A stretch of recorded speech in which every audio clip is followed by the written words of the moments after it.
اعوذ باللہ من الشیطان الرجیم بسم اللہ الرحمن الرحیم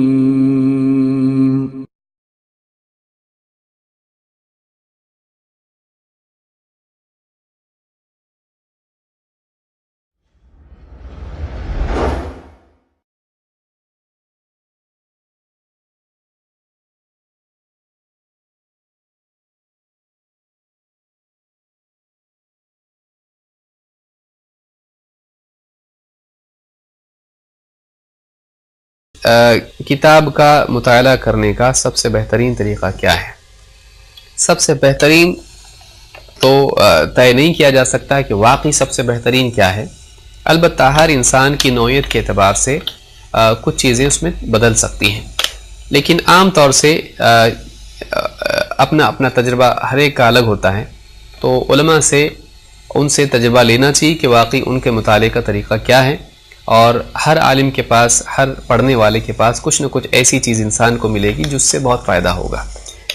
البتہ کتاب پڑھنے والے کو سب سے پہلے چاہیے کہ وہ کتاب کا انتخاب صحیح کرے، ایسی کتابیں پڑھے جو اہل حق کی، اہل سنت کی ہے، ایسی کتابیں نہ پڑھے جو گمراہوں کی ہیں، اہل باطل کی ہیں، اور جس میں بدعات اور شرکیات ہوں، تو سب سے پہلی خرافات ہوں، اس میں انحرافات ہوں، ایسی کتابیں نہیں پڑھنا چاہیے۔ تو پہلا مرحلہ یہ ہے کتاب کا انتخاب۔ کتاب کا انتخاب کرنے میں انسان کو علماء کی رہبری لینا چاہیے، ایسا نہ ہو کہ آدمی اپنے دل سے کچھ بھی پڑھے، بلکہ وہ مؤلف کے بارے میں، کتاب لکھنے والے کے بارے میں اور کتاب کے بارے میں علماء سے پوچھ لے کہ فلاں کی کتاب یا آدمی معتبر ہے یا نہیں۔ اگر وہ معتبر نہ ہو تو کتاب نہ پڑھے، اور اگر عالم معتبر ہے تو ایسی ہی کتابیں پڑھے۔ یہ پہلا مرحلہ ہے۔ دوسری چیز یہ کہ کتاب پڑھنے میں ایسا نہ کرے کہ وہ ایک ہی موضوع سے متعلق کتابیں پڑھتا چلا جائے اور دین کے دوسرے شعبے ادھورے رہ جائیں، وہ الاہم فالمہم کے اصول کو اپنائیں۔ مثلا ایک انسان عقیدہ کے بارے میں کچھ بھی پڑھتا نہیں ہے اور ایسا انسان اسماء و رجال کی کتابیں پڑھنا شروع کر دے، تو یہ مناسب طریقہ نہیں ہے۔ انسان کو چاہیے کہ جس چیز کا وہ پہلے مکلف ہے اس علم سے ابتدا کرے، وہ عقیدے سے شروعات کریں، اس لیے کہ سب سے پہلے اسلام میں آدمی داخل ہوتا ہے تو کلمے کے ذریعے داخل ہوتا ہے۔ اگر یہی صحیح نہ ہو تو باقی چیزیں سیکھ کے انسان کا فائدہ نہیں ہے۔ ایک انسان جس کا عقیدہ خراب ہو، اس کے عقیدے میں شرک ہو، چاہے وہ عبادات کتنی اچھی طریقے سے کرے، چاہے وہ اخلاق کتنی اچھے بنا لے، لیکن اس کا عقیدہ غلط ہونے کی وجہ سے اس کی تمام عبادات اور اس کے اخلاق مردود ہوں گے۔ لہٰذا اپنی ذاتی اصلاح کرنے کے لیے انسان کو چاہیے کہ سب سے پہلے اپنے عقیدے کی اصلاح کرے۔ تو وہ کتابوں میں مثلا عناوین ہے، جیسے عقیدہ ہے، تفسیر ہے، اسی طرح سے حدیث ہے، پھر فقہی احکام ہے، یا اسی طرح سے ترغیب و ترہیب یعنی تزکیہ نفس کی تعلق سے کتابیں، اخلاقیات ہیں، ترغیب و ترہیب ہے، نیکیوں کی فضیلت وغیرہ، سیرت ہے اس میں۔ اسی طرح سے آگے کے مرحلے میں اصول ہیں، اصول حدیث، اصول فقہ، اصول تفسیر، یا اسی طرح سے اور زیادہ جرح و تعدیل کا علم ہے، یا اسی طرح سے اور آگے اس سے آدمی جیسا جیسا اس کی صلاحیت بڑھتی چلی جائے گی وہ دوسرے علوم حاصل کرے گا۔ اسی طرح سے کتاب بعض اوقات کسی خاص عنوان کے تحت ہوتی ہیں، کسی ایک مسئلے پر بحث ہوتی ہے، مثلا وتر کی نماز کیسے پڑھی جائے اس سے متعلق سارے احکام، استخارہ کیسے اس کے متعلق سارے احکام، اور کبھی اہل باطل پر ردود ہوتے ہیں، کسی ایک مسئلے پر اگر عوام میں گمراہی ہے تو اس کے بارے میں وضاحت ہوتی ہے، چاہے وہ خرافات عقیدے کی ہوں، چاہے وہ عبادات میں ہوں، چاہے وہ لوگوں کے معاملات میں ہوں، کسی ایک عنوان پر جیسے چوری ہے، جھوٹ ہے، غیبت ہے، یا اور بھی بہت ساری برائیاں ہیں، ان کے تعلق سے مختلف کتابیں، چھوٹے چھوٹے کتیبات ہوتے ہیں۔ تو انسان کو چاہیے کہ ایسا راستہ اختیار کرے کہ دین کے جتنے شعبے اس سے متعلق ہیں ان شعبوں سے متعلق علم حاصل کرے۔ اللہ کے نبی صلی اللہ علیہ وسلم نے فرمایا طلب العلم فریضۃ علی کل مسلم، علم حاصل کرنا، علم کی طلب ہر مسلمان پر فرض ہے۔ جو انسان جس چیز کا مکلف ہے اس کا علم اس پر فرض ہے۔ مثلا ایک آدمی ہے، اس کے اوپر عقیدہ ہر مسلمان پر فرض ہے، عقیدے کا سیکھنا ہر مسلمان پر بلکہ ہر انسان پر فرض ہے۔ نماز کا سیکھنا ہر مسلمان پر فرض ہے، اور نماز کے جتنے بھی شرائط ہیں اور جو متمات اس کے ہیں، جو اس کو یعنی نماز کے بعد کے اذکار اور ساری چیزیں ان کا سیکھنا بھی ضروری ہے. وضو کے احکام ہے، طہارت کے احکام ہے، تو یہ ساری چیزیں، خواتین ہیں مثلا ان کے لیے حیض کے احکام ہیں، نفاس کے احکام ہیں، تو یہ ساری چیزیں، جنابت کے مسائل ہیں، یہ سب سیکھنا ضروری ہے. ورنہ آدمی پاک ہی نہ اور باقی ساری چیزیں پڑھ رہا ہے لیکن وہ حدث سے پاک ہی نہیں ہوتا اس لیے کہ اس کو معلوم نہیں، تو بہت بڑی غلطی ہے. آدمی حکومت کے مسائل کے اوپر کتابیں پڑھے اور پاکی ناپاکی اور استنجا اس کو معلوم نہ ہو، تو یہ بہت بڑی جہالت ہے. اور آج عام طور سے یہ ہو رہا ہے کہ لوگ اس طرح کے جو مسائل ہیں ان کو کمتر جان کر ان میں لاپرواہی برتتے ہیں، لیکن ایسے مسائل کا علم حاصل کرتے ہیں جس کے وہ مکلف نہیں ہیں. لہٰذا اس میں یہ اصول یاد رکھے کہ انسان الاہم فالمہم، سب سے زیادہ اہم پہلے، اس کے بعد اور وہ علوم جو بھی اہم ہیں لیکن بعد میں آتے ہیں، ان کا علم حاصل کریں. آپ دیکھیں ایک آدمی غریب ہے تو وہ زکوٰۃ اور حج کا مکلف نہیں ہے، لہٰذا اس پر زکوٰۃ کا علم حاصل کرنا اور حج کا علم حاصل کرنا لازم نہیں ہے. اب اگر وہ نماز چھوڑ کے حج کے احکام سیکھنا شروع کر دے تو یہ غلط ہوگا. وہ جس چیز کا مکلف ہے اس کو وہ حاصل کرنا چاہیے. ایک آدمی مالدار ہے، اس پر فرض ہے کہ وہ زکوٰۃ کے بارے میں معلومات حاصل کرے. ایک آدمی تاجر ہے، اس کے لیے ضروری ہے کہ وہ تجارت کے احکام سیکھے. ایک آدمی کسان ہے، اس کے لیے ضروری ہے کہ وہ کسان اس کے اپنی فصل سے متعلق معلوم کرے کہ اس میں زکوٰۃ کے کیا احکام ہیں اور اس کے تعلق سے کیا چیزیں خرید و فروخت میں جڑی ہوئی ہیں. تو ایک انسان اس علم کا مکلف ہے جس عمل کا وہ مکلف ہے. جو عمل اس کے لیے ضروری ہے اس کا علم بھی اس کے لیے ضروری ہے. ایسا نہ ہو کہ ہم غیر متعلق چیزوں میں ایسے الجھ کے رہ جائیں کہ واقعی جس چیز پر عمل کرنا ہمارے لیے ضروری ہے اس کا علم ہم حاصل نہ کر سکیں. تو کتابیں جو ہم پڑھیں گے تو ان میں انتخاب بھی علماء کی رہنمائی میں ہو کہ ہم کون سی کتاب پڑھیں. کسی عالم سے پوچھیں، وہ جو کتاب بتائے آپ اس کا مطالعہ کریں. آپ اس کتاب کو ختم کرنے کے بعد پھر عالم سے پوچھیں کہ میں نے فلاں کتاب پڑھی ہے، اب اس کے بعد اب کیا پڑھوں. تو اس طرح سے علماء کی رہبری میں ہم پڑھتے چلے جائیں. اس میں مزید یہ کہ جب کتاب آدمی پڑھے تو اس میں اصول یہ یاد رکھے اور اس غلطی سے بچے کہ وہ موٹی کتابوں کو ترجیح دینے لگے. عام طور سے طلبہ کا حال یہ ہوتا ہے کہ وہ موٹی اور بڑی کتابیں پڑھنے کے زیادہ شوقین ہوتے ہیں. کبھی کبھی اس میں نفس کی لذت بھی ہوتی ہے. آدمی بتانا چاہتا ہے کہ میں بڑی کتابیں پڑھنے کے لائق ہوں، تو اس میں علو نفس بھی بعض اوقات ہوتا ہے. کسی عالم کے پاس جا اور کہے کہ مجھ کو کوئی کتاب پڑھنے کے لیے بتائیے، اور وہ عالم اگر 15-20 صفحات کی کتاب دے اور کہے پڑھو، تو اس کا چہرہ اتر جاتا ہے. وہ یہ سمجھتا ہے کہ مجھ کو کوئی بڑی کتاب چاہیے، اور چھوٹی کتاب پڑھنا وہ چھوٹے ہونے کو سمجھتا ہے کہ میں چھوٹا ہو جاؤں گا چھوٹی کتاب پڑھوں گا. یاد رکھیں کہ طلب علم میں علماء نے یہی اصول بتلایا کہ پہلے آدمی مختصرات کی طرف رجوع کرے، اس کے بعد مطولات. کیوں؟ چھوٹی کتاب اکثر انسان کے لیے زیادہ نافع ہوتی ہے، اس لیے کہ اس میں بہت بنیادی باتیں ہوتی ہیں جو اس کو معلوم ہونا ضروری ہے. علماء نے جو کتابیں لکھی ہیں ایسی چھوٹی چھوٹی کتابیں جس میں بہت بنیادی باتیں ہیں. اگر یہ حاصل نہ کرے اور بڑی کتابوں میں چلا جائے تو اصل اور بنیادی باتوں سے محروم رہے گا. دوسری بات یہ کہ آدمی جب چھوٹی کتاب پڑھتا ہے تو کتاب جلدی ختم ہوتی ہے اور آدمی ایک چیز اچھی طرح سے حاصل کر لیتا ہے. لیکن موٹی کتاب اور بڑی کتابیں جب پڑھنا شروع کرتا ہے وہ جلدی ختم نہیں ہوتی ہے اور آدمی تھک کے درمیان سے چھوڑ دیتا ہے، کیونکہ انسان کا نفس تبدیلی چاہتا ہے. اور جب ایک ہی کتاب پڑھنا شروع کرتا ہے ایک وقت کے بعد اس کے اندر اکتاہٹ پیدا ہوتی ہے، وہ چھوڑ دیتا ہے. تو آدمی پہلے ضروری علم حاصل کرے، چھوٹی چھوٹی کتابیں ہر عنوان پر پڑھ لیں. جیسے وضو عقیدہ ہے، توحید کیا ہے، اسی طرح سے ارکان ایمان کیا ہیں، اسی طرح سے طہارت کے مسائل، وضو کیسے کریں، یا جنابت وغیرہ کے احکام سے متعلق غسل وغیرہ کے احکام ہیں، یا نماز کی شروط کیا ہیں، اسی طرح سے نماز کا طریقہ کیا ہے. پھر اس کے علاوہ رمضان ہے تو روزوں کے احکام، زکوٰۃ کے احکام، یا اسی طرح سے دیگر احکام ایک ایک کر کے جن جن اعمال کا وہ مکلف ہے چھوٹی چھوٹی کتابیں ان اعمال پر ہیں ان کو پڑھے. یہ طریقہ اس کے لیے زیادہ بہتر ہے، اس لیے کہ علم کا مقصود عمل ہے. علم کا مقصود یہ نہیں ہے کہ آدمی لوگوں کے درمیان میں نے اتنی ساری کتابیں پڑھی ہیں یہ ظاہر کرے. علم کا مقصد یہ ہے کہ وہ واقعی وہ چیز جانے جس کا اس کو عمل ضروری ہے. پھر جب کتابیں انسان پڑھنا شروع کرے تو اس میں دوسروں کو دیکھنے کی بجائے اپنی استعداد دیکھے. اللہ کے نبی صلی اللہ علیہ وسلم نے فرمایا خذوا من العمل ما تطيقون، اعمال میں سے تم وہ اختیار کرو جس کی تمہارے اندر طاقت ہے. بعض لوگ ایک ایک دن میں ایک کتاب پڑھ لیتے ہیں. اب یہ بھی ویسا کرنے کی کوشش کرے تھک جائے گا. ہر ایک کی رفتار الگ ہوتی ہے، ہر ایک کی یاد رکھنے کی صلاحیت الگ ہوتی ہے. طالب علم میں اکثر غلطی یہ ہوتی ہے کہ وہ کتاب مکمل کرنے کا زیادہ شوقین ہوتا ہے، اور کتاب کا علم حاصل ہو یا نہ ہو وہ مکمل کر کے خوش ہونا چاہتا ہے کہ میں نے کتاب ختم کی. کتاب کا مکمل کرنا اصل نہیں ہے، اس میں موجود باتوں کا سیکھنا اور اس علم کا حاصل کرنا اصل ہے.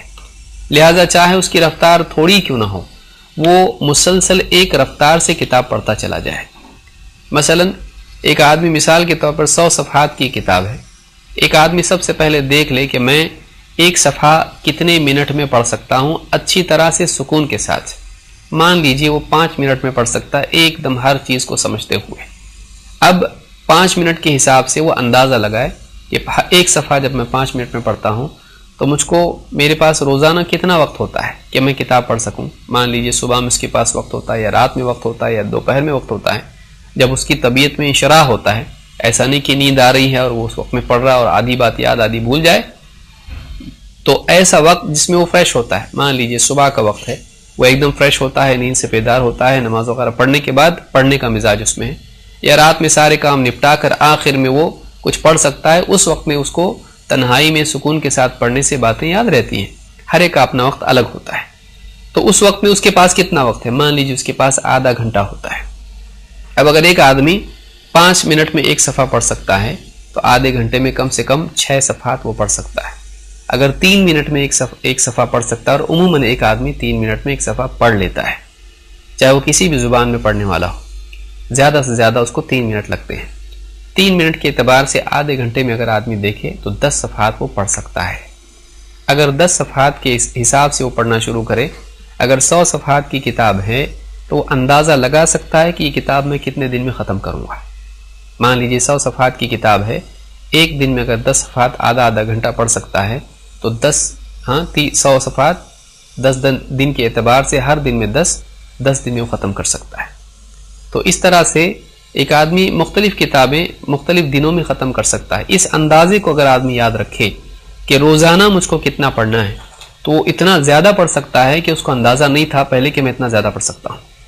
پھر ایک کام یہ کرے کہ اگلی کتاب پہلے سے تیار رکھے. جب یہ کتاب ختم ہونے لگے تو اس سے پہلے ہی اگلی کتاب اس کے سامنے شیلف پہ رہنا چاہیے.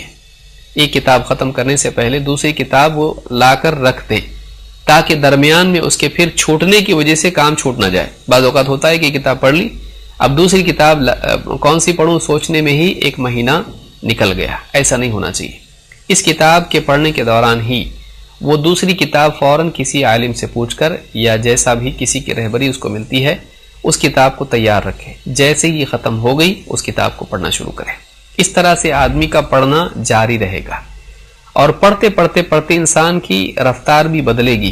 وہ 3 منٹ کی بجائے 2 منٹ اور 1 منٹ پہ بھی آ سکتا ہے، کیونکہ پڑھنے والا یہ پڑھنے کا عادی جب ہو جاتا ہے تو اس کی رفتار اور یاد رکھنے کا اس کا انداز بھی زیادہ قوی ہو جاتا ہے. اس طرح سے کتابوں کا مطالعہ کریں. کتاب پڑھتے وقت میں اگر دوسرے کی کتاب نہیں ہے، اپنی کتاب ہے خریدی ہوئی یا لائبریری کی نہیں ہے تو اس کتاب میں وہ نشانات بھی لگا سکتا ہے. جیسے مثلا کوئی اہم جملہ اس میں آ گیا، کوئی حدیث ہے اس کے اندر، کوئی آیت ہے، اس کی تفسیر میں ایک خاص جملے میں مختصر الفاظ میں کسی مؤلف نے اس کو سمجھایا ہے. مفید جملے جو علماء کے ہوتے ہیں یا خاص دلائل ہوتے ہیں جو دوسری کتابوں میں شاید مشکل سے ملیں، تو ان چیزوں کو مارک کرتا چلا جائے، مارکر کے ذریعے سے، قلم کے ذریعے سے، اور بہتر ہے کہ پینسل کے ذریعے سے کرے تاکہ اس کو اگر غلطی سے زیادہ مارک کر لیا یا لکیر ٹیڑھی چلی گئی تو اس طرح سے اس کو پھر سے مٹا کے وہ صحیح کر سکتا ہے. تو اس طرح سے کتابوں کے اوپر وہ مارک کرے جو مہم یا اہم جملے ہوتے ہیں، ان کو دلائل ہوتے ہیں، اور ممکن ہو تو سائیڈ میں اس کے لیے حاشیے میں لکھ بھی دے کہ یہ کس سے متعلق، مثلا توحید سے متعلق ہے، فقہ سے متعلق ہے، یا کسی اور اصول سے متعلق ہے، علم حدیث سے متعلق ہے، تو اس کو حاشیے میں کتاب کے سائیڈ میں لکھ لے تاکہ ڈھونڈتے وقت میں اس کو وہ آسانی سے مل جائے. اس سے اور زیادہ آگے بہتر چیز یہ ہے اس کے ساتھ ساتھ کہ ایک انسان ایک اپنی بیاض بنائے، ایک نوٹ بک اپنی بنائے، اور اس کے اندر صفحے کے 2 حصے کم سے کم کرے. دائیں طرف اگر اردو یا عربی میں لکھ رہا ہے تو جو دائیں طرف ہے رائٹ میں اس کا چھوٹا حاشیہ ہو، اور بائیں طرف جو ہے یہ بڑا حاشیہ اس کا ہو، یعنی دوسرا حصہ بڑا ہو۔ اب دائیں طرف جو مان لیجئے کوئی حدیث اس کو ملی کہ الا ان فی الجسد مضغہ اذا صلحت صلح الجسد کلہ، اب یہ حدیث اس کو کسی عالم کا کلام اس پر مل گیا کہ انسان کے بدن میں دل کا مقام بادشاہ کی طرح ہے، دل صحیح ہو جائے تو بادشاہ کی حکومت سارے جسم پر ہوتی ہے، اس کا جسم بھی صحیح چلے گا، اعضاء انسان کے قلب کے تابع ہوتے ہیں، اور کوئی حکمت کی بات اس میں اس کو مل گئی۔ اب اس کو وہاں پر وہ کتاب میں تو انڈر لائن اس نے کر لیا، لیکن ساری کتابیں گھر میں ہیں اور ان سب میں ڈھونڈنا اس کے لیے مشکل ہے، لہٰذا ایک نوٹ بک کے اندر وہ اس کو لکھے تزکیہ، اور تزکیہ کے تعلق سے یہ بات ہے، اس کو یہ شعور ہونا چاہیے کہ یہ نقطہ کس خانے میں جاتا ہے، اور وہ اپنے خانے بنا سکتا ہے، جیسے عقیدہ، اسی طرح سے تفسیر، فقہ، یا اسی طرح سے اخلاق یا حدیث یا اصول، یا اسی طرح سے سیرہ، یا اسی طرح سے اور کوئی عنوان اس کے ذہن میں ہے، ان عناوین کے ہیڈنگز وہ بنا لے، اور انہی ہیڈنگ کے تحت جب بھی کوئی بات آتی ہے سائیڈ میں اس کا عنوان لکھ لے، جیسے توحید، اور توحید سے متعلق بات، یا تزکیہ یا اس سے متعلق بات، یا اسی طرح سے اصول حدیث، تو اصول حدیث لکھے اور اس کے بعد وہ اصول لکھے جو کسی محدث نے بیان کیا ہے۔ تو اس طرح سے جو اہم چیزیں، یوں بھی نہ کرے کہ سارا پوری کتاب اس میں بھرنا شروع کر دے، واقعی جو بہت ہی اہم چیزیں ہیں، جو مختصر الفاظ میں بڑی بات اس کے لیے ہو، یا پھر ایک بڑی لمبی عبارت ہے لیکن اس کے اندر بہت اہم بات ہے، اس عبارت کے تعلق سے وہ کوئی جملہ اپنی طرف سے بیاض میں لکھے اور سائیڈ میں اس کا عنوان درج کرے۔ اس طرح سے بہت ساری مفید باتیں اس کی نوٹ بک میں جمع ہو سکتی ہیں۔ بعد میں جب کئی سالوں کے بعد وہ اس نوٹ بک کو دیکھے گا، اور ایسی کئی نوٹ بک بعض اوقات بن سکتی ہیں، تو اس کو احساس ہوگا کہ اتنے سالوں کا مطالعہ اس کے ایک نوٹ بک میں جمع ہو گیا ہے، اور بعد میں کئی سالوں کے بعد ڈھونڈنا انسان کے لیے بہت مشکل ہو جاتا ہے۔ تو اس وقت میں اس طرح کی جو آدمی کی نوٹ بکس ہوتی ہیں وہ اس کے کام آتی ہیں۔ علم کو محفوظ رکھنا یہ بھی ایک بہت بڑی خیر ہے۔ اللہ کے نبی صلی اللہ علیہ وسلم نے فرمایا قید العلم بالکتاب، علم کو لکھ کر قید کر لو۔ تو اس حدیث سے بات معلوم ہوتی ہے کہ علم کو لکھ کے جمع کرنا چاہیے۔ اسی طرح سے مثلا علماء کے دروس وہ سن رہا ہے، اس میں بھی کوئی بات اگر بہت اہم عالم سے سنی ہے، یا وہ نقاط بیان کریں فلاں چیز میں 4 باتیں سیکھنے کی ہیں، یا اس طرح کی جو بھی ہیں، تو جب آڈیو سن رہا ہے اس وقت میں بھی وہ اس طرح کی مفید باتیں لکھ سکتا ہے۔